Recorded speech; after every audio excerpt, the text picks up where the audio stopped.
Hello everyone, my name is Naomi and welcome back to my channel. For tonight's do-it-yourself / how-to video, we're going to talk about how to dehydrate basil in your oven.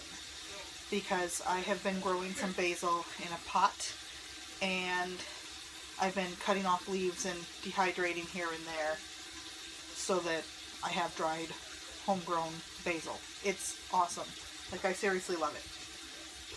So one of the first things you're going to want to do is start cutting the leaves off of your plant, and you're going to rinse them. Oops, why will this not stay? Okay, you're going to want to rinse them and lay them flat on either a paper towel, or I use cloth napkins. I'm laying the leaves out on this cloth napkin to dry. So I just snip off a leaf, rinse the leaf, try to get it to lay flat, snip off another leaf, rinse it, try to get it to lay flat. So I just continue doing this. I'm going to try to get as much of this snipped off as I possibly can today, because my plant is not doing so well, or my basil's not doing so well anymore. So I had it outside too long and it got chewed up by bugs and got a little beaten by weather. So I'm probably going to dehydrate what is left of it and then call it a year.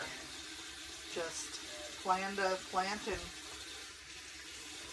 harvest and dehydrate some more next year.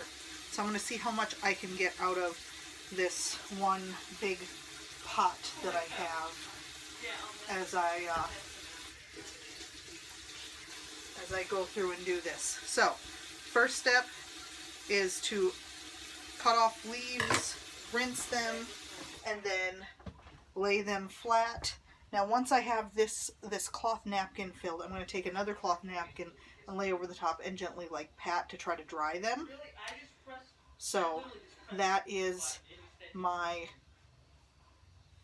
first set of steps, is cutting off the leaves, rinsing them, laying them on a napkin, letting them dry for a little bit, lay another napkin up, pat them dry, get as much of the water off as possible.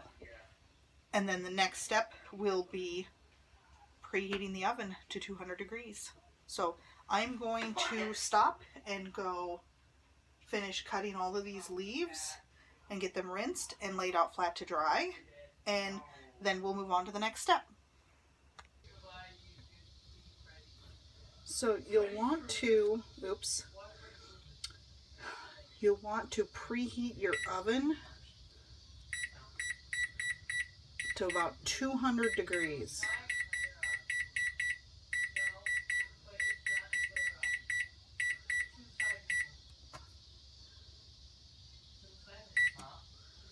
Okay, so my oven is preheating, and that is one of the things you want to do before you get started. For your next step, you're going to need to line a baking sheet with either parchment paper or get one of those silicone, those little flat silicone like liners that you can put on a pan. I plan to buy one of those. I have a little bit of parchment paper left though, so I am going to be using that. And then you just take all of your basil leaves and you lay them on this pan. So I'm going to get all of these thrown on here.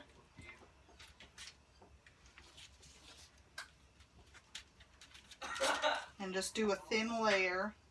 Like, don't pile them on top of each other or anything, because that doesn't work. You just want a thin layer. And I've got enough here to fill this pan. Let's get these here.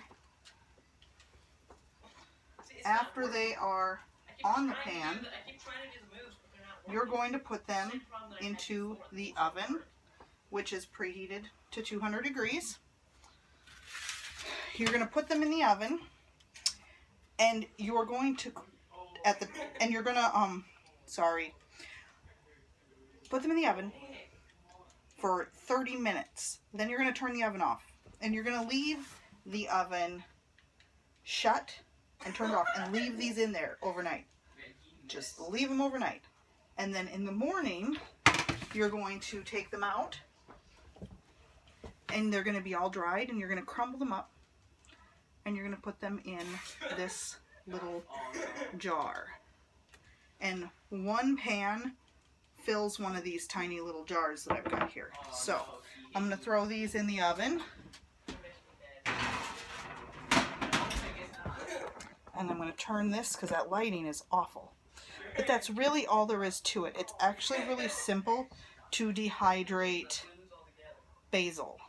And trust me, I have loved cooking with fresh basil all summer. But it is time for me to dehydrate it and put it away in my little jars for the winter. So thank you for watching my little do-it-yourself. I'm sorry it's a little bit rough. I'm using this weird flexi stand thing for my phone, and I've needed to move it around for different angles to get different shots and stuff. So my video bounces around a lot, and I'm really sorry for that. But that's the basics of dehydrating basil in the oven. I hope that helps someone who has not done that before. Thank you for watching. Please hit the like button and subscribe and share. If you can share on social media, that's great. I am not on Facebook or Instagram or Twitter or anything, but I would absolutely love it if my videos were shared on other social media platforms. So, thank you so much. Have a wonderful day.